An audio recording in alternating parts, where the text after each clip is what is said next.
Before we begin the lecture, let's just look at where we're going. First stop, Luxembourg, in between France, Germany, and Belgium. Second stop, Liechtenstein, between Switzerland and Austria. Third stop is Monaco along the French-Italian Riviera. And the fourth stop is Andorra, high up in the Pyrenees Mountains, between Spain and France. Okay, sometimes I get students asking me questions like, do you plan your travels around your economics videos? And that's not exactly true, though. When I'm in the neighborhood, I do try to stop by. So we found ourselves in the neighborhood of Luxembourg, which is a small duchy that's between Germany and France and Belgium, in that general vicinity. Now, what's interesting about Luxembourg is it's got one of the highest per capita GDPs in the world. Now, depending on the way it's calculated, it could be second probably, or third. The GDP, of course, is gross domestic product. GDP per capita means per person, so the amount of money earned per person. Now, there's a couple of reasons why GDP is higher in a place like this. One of the reasons is they have one of the highest minimum wages for unskilled workers in the world. So as a consequence, obviously prices are higher. So as we've traveled throughout Europe, we found these are the most expensive hotel rooms we've got. But it's still just a hotel room, which brings up the concept of purchasing power parity, PPP. Sometimes you'll read about that. And what it amounts to is, even though you've earned more money, if it costs more money to buy a hamburger or a chicken dinner, then you really aren't any better off. And that leads to the concept of one price. And there's a theory out there that everything should cost roughly the same no matter where you are. In Luxembourg's at a 30% differential on purchasing power parity, which means a burger here would cost 30% more than in the US. Did you know that? Sad.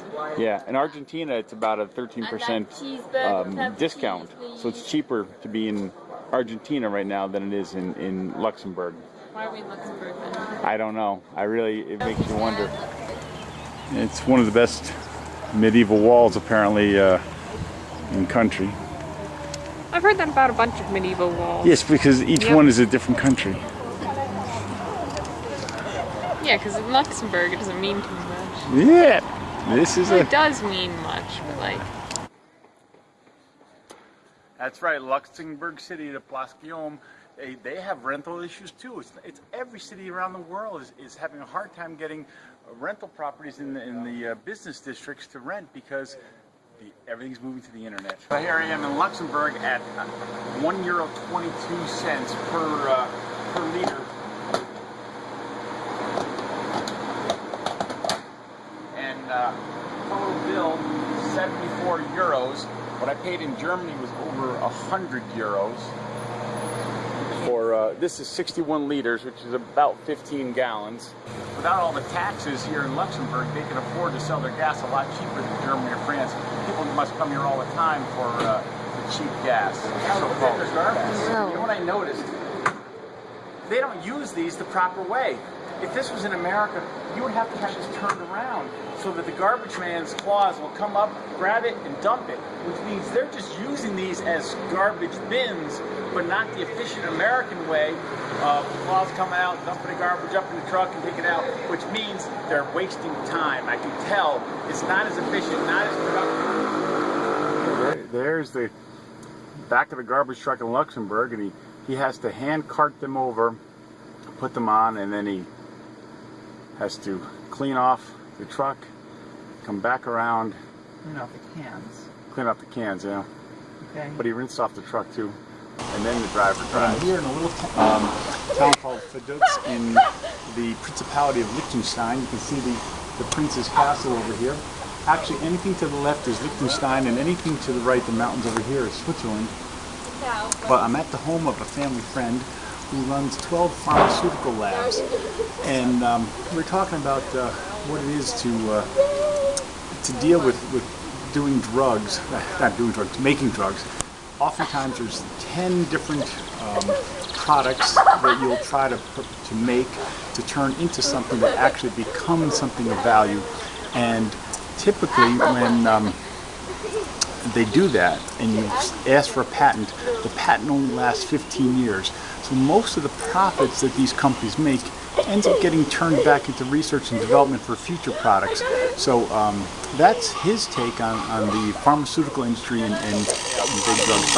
Vaduz, Liechtenstein, and I'm looking at a hotel being built right next door here, which is really surprising because today is a Wednesday, and in Sunday's paper it said that there are 1,000 hotels that are in danger of bankruptcy in Switzerland and Liechtenstein.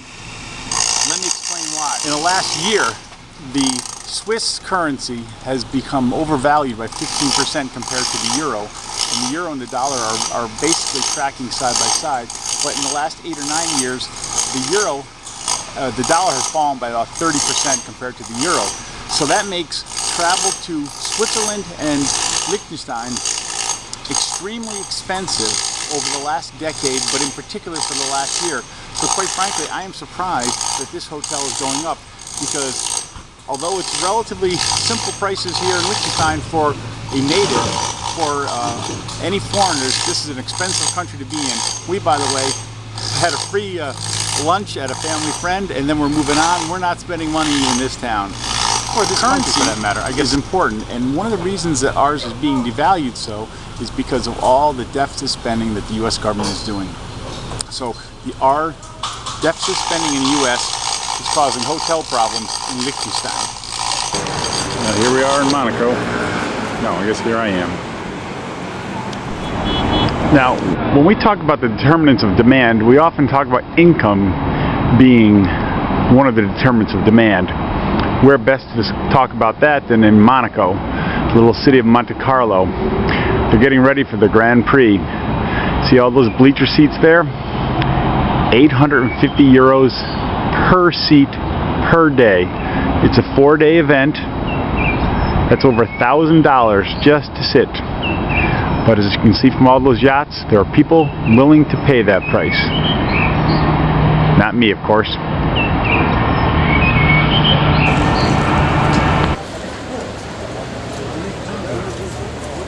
Casino made famous by Prince Charles.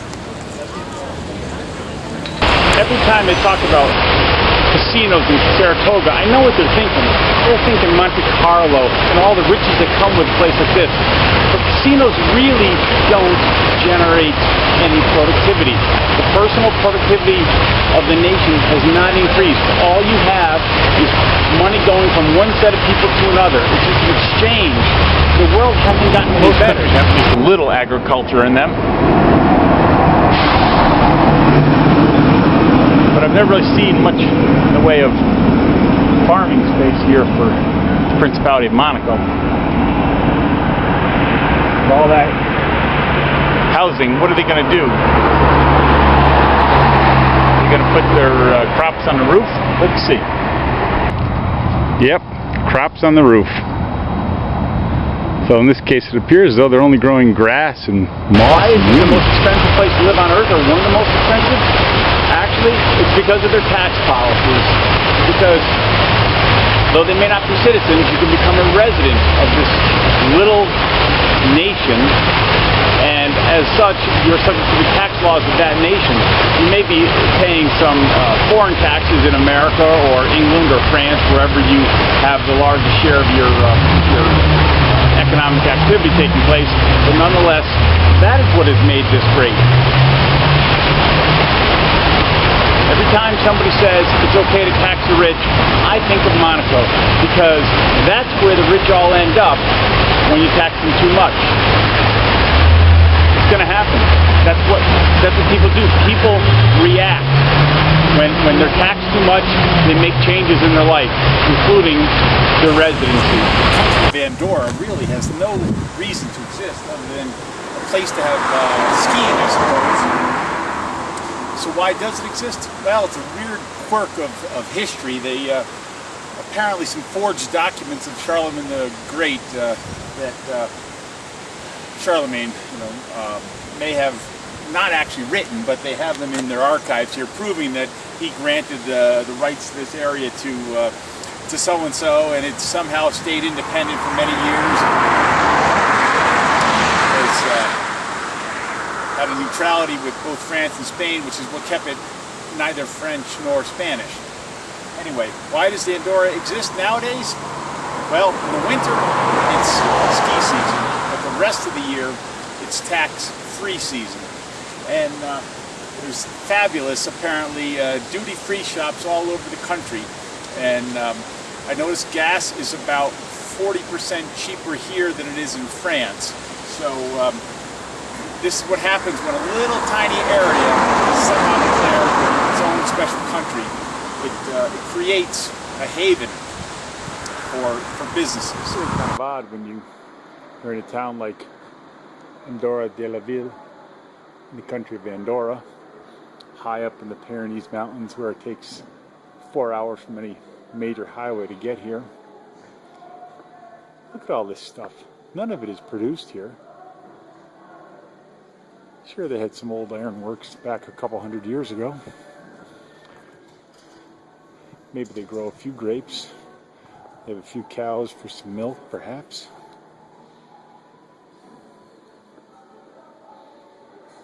But none of this stuff.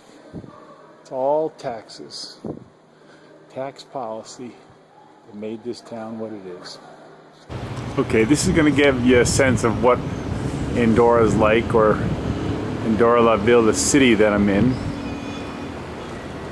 This is must be facing west since the sun's at my back. You can see the huge downtown. And you won't get much view. Oh, there's the big church. American companies like McDonald's, Pizza Hut, and Kentucky Fried Chicken are all here in Europe.